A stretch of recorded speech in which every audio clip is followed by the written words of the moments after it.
Good evening, viewers, and welcome back to Prime Live. Now, continuing our Monday motivation this evening, we are joined by Lunga Botha, who is a certified life coach who has inspired countless individuals to overcome obstacles as well as discover their strength.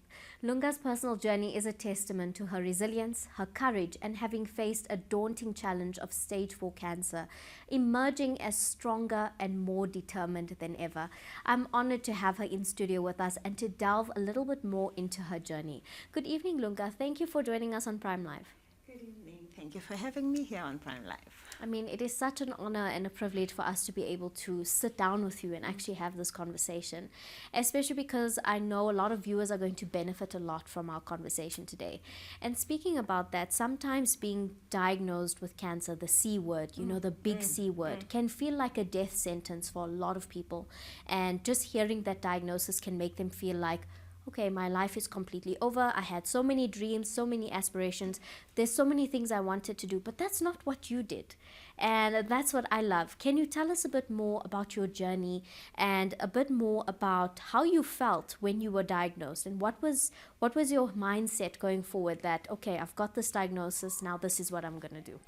Actually, it was, I first didn't know what was wrong with me. It was only after they took a specimen, because how it started was like with a big tummy, and I thought of fibroids and everything else. Only after a month of going in and out of doctor's room to find out that it was cancer. And when I had it, I think the fortunate thing, if I were to say, I did not know much about cancer. And for me, is in as much as I was shocked, I was like, oh, okay, so what next? It was not like, yo, it's a death sentence. I think what helped me was not knowing much about the cancer itself. So I took it as like, oh, okay, what next? Yeah. Yeah, I think that's exactly the mindset that a lot of us should have, because I think when we start feeling symptoms or start feeling sick, the first thing we start to do is we go to Dr. Google and we start Googling all the symptoms, all the treatments. And that's probably the worst thing you can do, because you end up stressing yourself out, you end up thinking the worst, and you may not know what the proper treatments are, and you stress yourself out before you even know what the answer is. And something that you found that really helped you on your journey, and how you actually coach people to achieve their best and be their best, is the power of mindset and having a strong mindset. Having a strong mindset, having the power to control your destiny. Can you tell us more about what cultivated you to talk about mindset, and how you actually used your mindset to overcome challenges? All right. I've taught myself to be a positive thinker.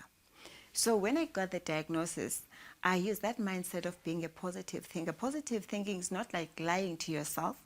You see that this is the challenge. However, what next? How am I going to deal with this? So thinking and cultivating positive thoughts, and knowing who you are and understanding what you're going through. Like you mentioned earlier on, most people, when they're diagnosed, they go to Dr. Google, they ask friends, they just run around, because they don't take time to sit down and say, okay, this is the situation. Because if you have a positive mindset, you'll say, okay, this is the situation. How do I best deal with it? And people's challenge is fear. That false evidence appearing real. So with me, I said, I'm like, okay, this is a situation, what's going on? And I did not tell many people, because I did not want to hear many opinions. So it was like my family and the doctors that knew. So that also helped me. It was only later on that some friends got to know about it. So keeping the main thing is what helped me. Exactly. Having that very clear strategy and keeping a cool and calm mindset is something that's so important when you're faced with any kind of challenge, whether it's a diagnosis or a difficult circumstance. What we naturally tend to do is go into panic mode.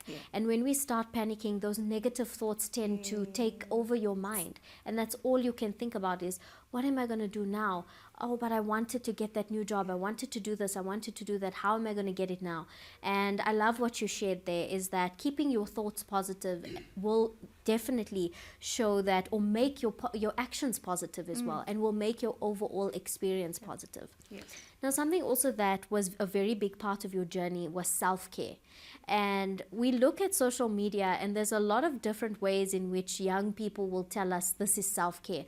Buying myself that latte on the weekend at the coffee shop, or doing a face mask at home. But can you break down some practical tips for our viewers this evening on what truly is self care and how can we better love ourselves and take care of ourselves?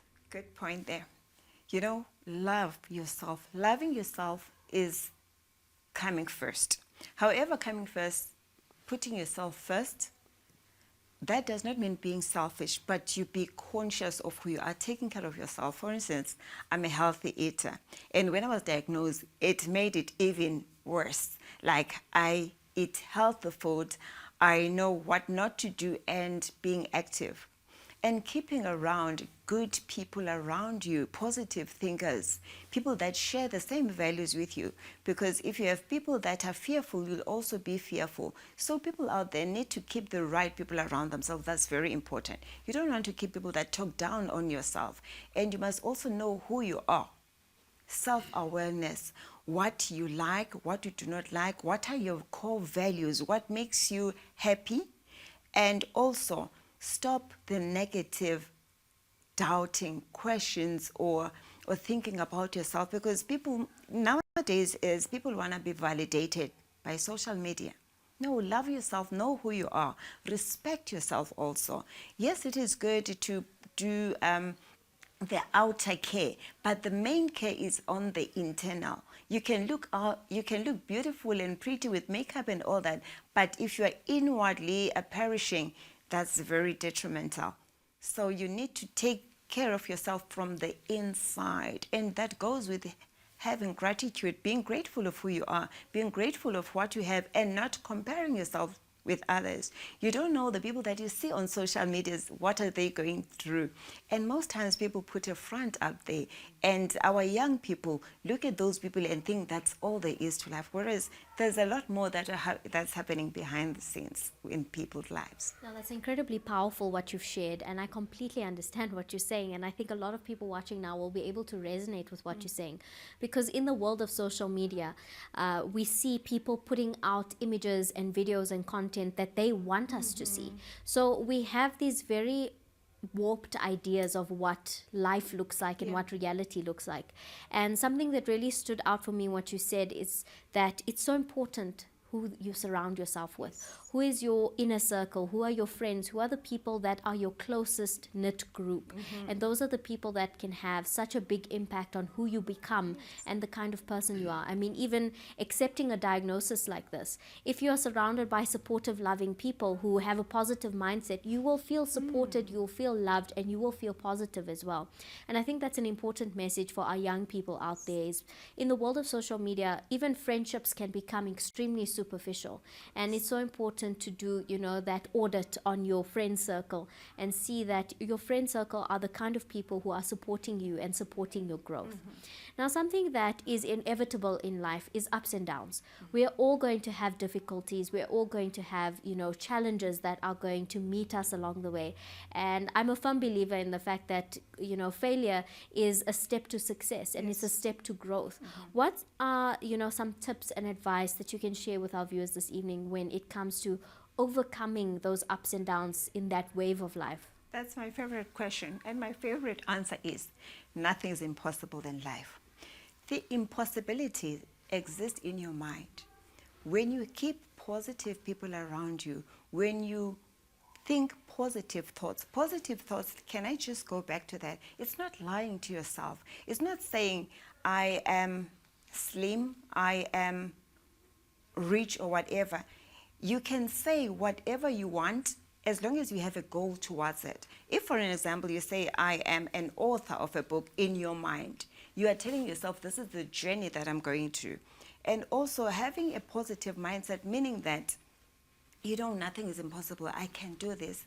Without putting competition, you're saying, if Luca can do it, so can I, because we're in the same earth, same space, so you just learn from other people. You also don't take challenges as a stepping stone, like you've mentioned. Failure is failure when you've determined that it's a failure. And there is honestly no such thing as failure. It's just that we've allowed people's vocabulary to inundate ourselves. Yes, life is challenges, but you are an overcomer. That's why I love coaching. Coaching tells people of how you can get the answers out of you, because everyone has an answer. It's just that you don't know how to navigate to get to that end goal that you want to get to. And also setting objectives and setting goals is very important, and understanding what are your strengths and what challenges you can turn them. People call them weaknesses. No, they are not weaknesses. It's strengths that have not been realized that they are strengths. And people talk more about their weaknesses. People tend to focus more on what they cannot do. There's nothing that people cannot do. It's just that you haven't been taught how to do it, or you haven't found Lunga who can help you to get to know things better. I love that. That's definitely something I'm going to remember from our conversation today, is that weaknesses are strengths that are just not realized as yet. I absolutely love that. And something that you specialize in is basically assisting people to reaching their full potential. And like you said, sometimes they just need a Lunga in their life to tell them you can do this and it is possible. And we all have dreams, we all have passion, and we all have inspiration. And we all have, a vision for what we want for the future. But sometimes what can be difficult is being able to get there. What are some of the tips and maybe advice that you can share with our viewers this evening on being able to amplify the strengths that they do have to reach their goals, or to reach that place where they feel like they are successful? Okay. I've always wanted to help humanity. I've always known that I'm called to do something great, but I did not know. You won't believe it. It took cancer to wake me up to want to go there and help people. So I knew that I'm a strong person. I have inner strengths, but I did not know how to use them to build me and to help others. So understanding who you are, that self-affirmation, and say, I can do this. I am the great person that I'm created to be. So that will help people get to where they want to go to, and also have a goal and visualize where you want to go to. Sometimes people set goals. They don't even know how to get there. Like somebody says, I want to be a billionaire. Have you ever thought about it? What does a billionaire act like? How do they act? What do they do? So whatever you want to get in life, you need to visualize it. The power of a visualization, that's important. That's also what got me out of the hospital. That got me out of the situation. I used to visualize myself out of the hospital. I used to see myself walking in Sandton when I was lying in the hospital bed. So that positive mindset, knowing that even if it seems impossible, but inside it seems, that's the word, seems, but it is not impossible. Like I said, impossibilities exist only in your mind, and your mind can lie to you depending on what you feed yourself with. So feeding yourself with good vibes, like good energy, good food, good thoughts. Thoughts are also food for the mind and the brain. Yeah, so people need to be careful of what they are thinking. I'm saying careful. You need to be cautious, because things happen and you quickly absorb. For an example, there were people that were diagnosed with the same thing, that were going through tougher situations. And I did not look at them as that was my path. And I said, this is my path, this is my battle. If this is happening to that person, this is my fight. And I am here for this and nothing else. If I can share, when I was diagnosed and I couldn't get treatment because my weight was decreasing and my kidneys were failing. I remember now, it was like, now my concern was my kidneys. And I'm like, no, girl, you're not here for your kidneys. You are here for something else. When I changed the mindset, because I had even a dietitian starting to tell me about what to eat. And then I was like, whoa. I don't want to hear about kidneys. There are spare parts. God, give me spare parts. And within like 4 days, my kidneys were fine, because I changed the mindset. I did not focus on the negativity that was at play. I focused on what I wanted to achieve. That's Incredible. And before we move on to the rest of our conversation, I just want to commend you, on your mindset and the power that you have within yourself to have brought yourself out of such a difficult situation. It's incredibly inspiring for me to see, and for an honor for me to be able to, bear witness to your story and your journey. It's absolutely amazing. And I know that a lot of our viewers at home are feeling the same way, just listening to your journey and listening to your story. And that's the thing about life. We cannot control what happens to us. We are not always in control. We're not always in the driver's seat of the challenges that come our way, whether it's a health challenge, whether it's financial, whether it's losing a family member. Things are going to constantly happen to us. The only thing we can control is how we deal with it and what we choose to do about it. And that's what I'm learning so much from you right now, is that fine, you dealt with a difficult situation, but am I going to beat myself up about it? Am I going to make myself feel worse? Or am I going to try and stay strong, stay positive, so I can actually get through this? And this is something that people struggle with a lot in life, is finding their purpose and finding meaning to their life. And something that you shared is you found your purpose and you found meaning through this very difficult situation. For a lot of people out there who might be watching, they may not have found that meaning or that purpose in their lives just as yet.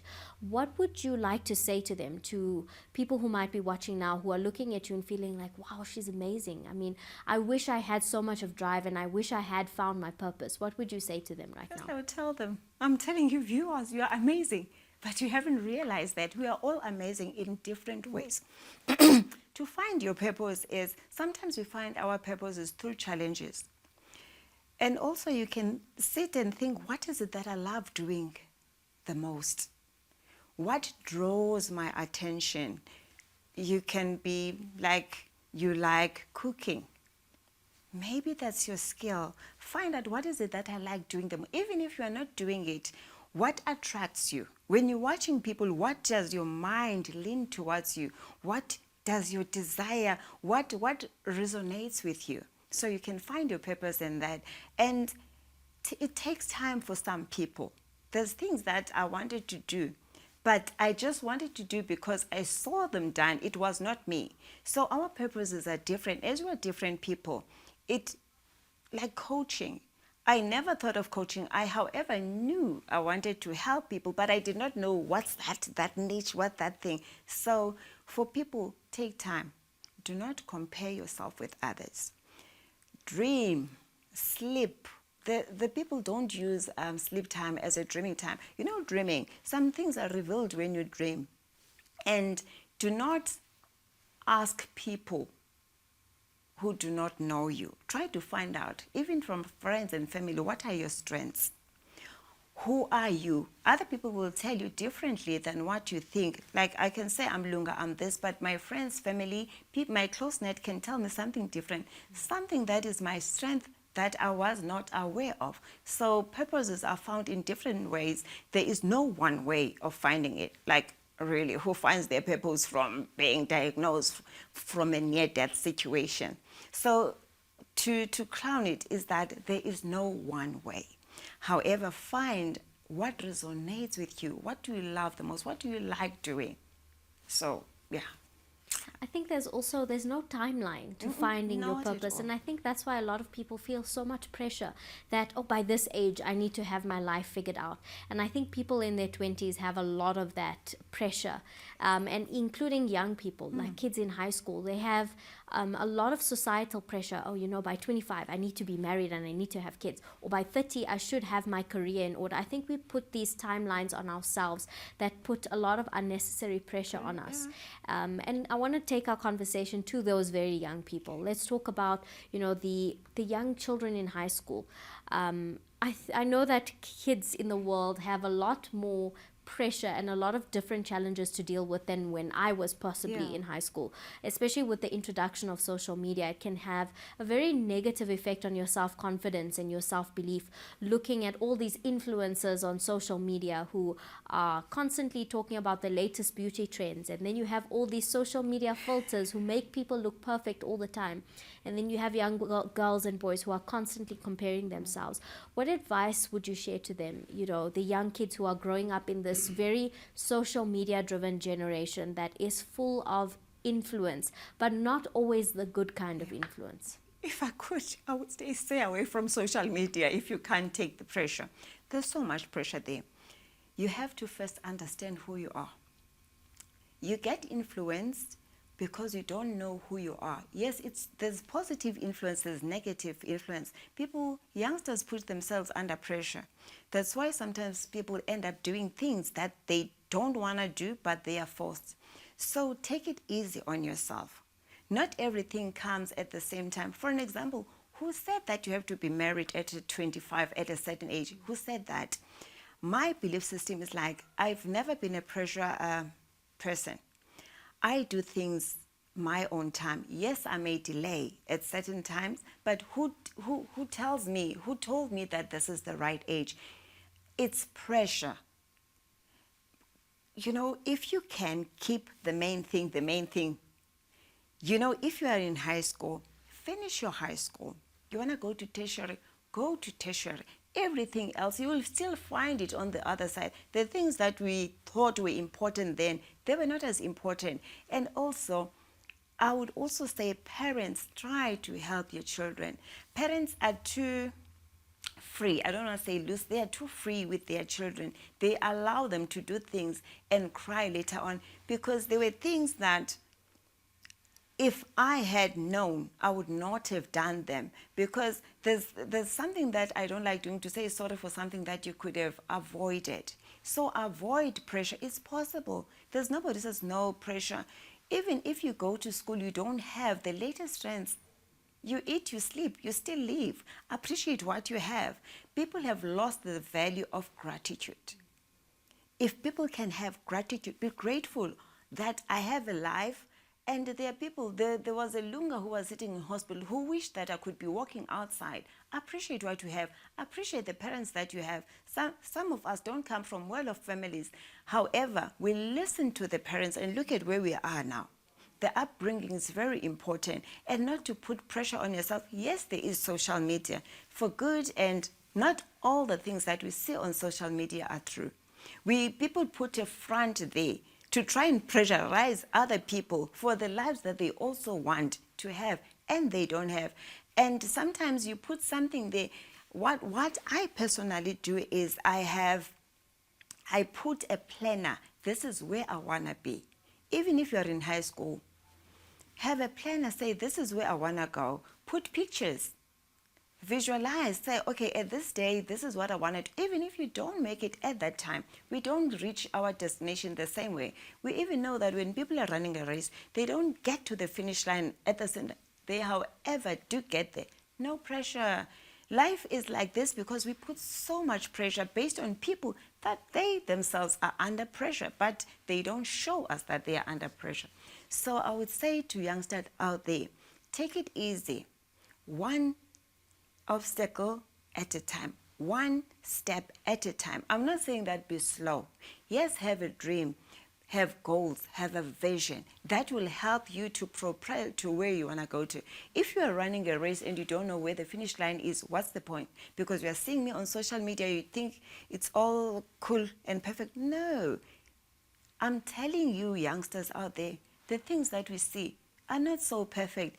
And actually, they get exposed. The people that were looking up to, the influencers, later on, they see that, wow, this was not the real life that they were living. So why would you put your pressure on somebody that you do not know where they sleep, what they eat? It's just, life is a game. It depends on how you want to play it. You can play it hard, you can play it easy. It's up to you. But I would urge you not to mess your life because you see other people doing things differently. Life is good and beautiful. That's some incredible advice, and I hope our young people were definitely taking note of that advice. And I think I completely agree. The pressure is way too much, and who is putting these timelines on you? You're putting them on yourself. But we thank you so much, Lunga, for joining us this evening, for giving us your time, giving us your inspiration and your insight as well. It's been such a privilege and an immense honor to have this conversation with you. I truly enjoyed learning from you, and we do hope to welcome you back one day. Thank you so much. Remember, keep a positive mindset and keep the main thing the main thing. I love that. Thank you. viewers at home, you can definitely check out Lunga on all her social media platforms. Do reach out to her if you do need a life coach in your life. Sometimes an obstacle is just not big enough. It's not too big. You just need a Lunga in your life for sure. But do reach out to her on her social media platforms. The biggest takeaway I've had from our conversation today, and something I want all of you to remember, is that a weakness is not actually a weakness. It's just a strength you haven't worked on. I love that. But let us know your thoughts on all our social media platforms, and do reach out to an incredible guest if you would like to hear more from her. But on that note, it is time for us to take an ad break, and we'll come right back.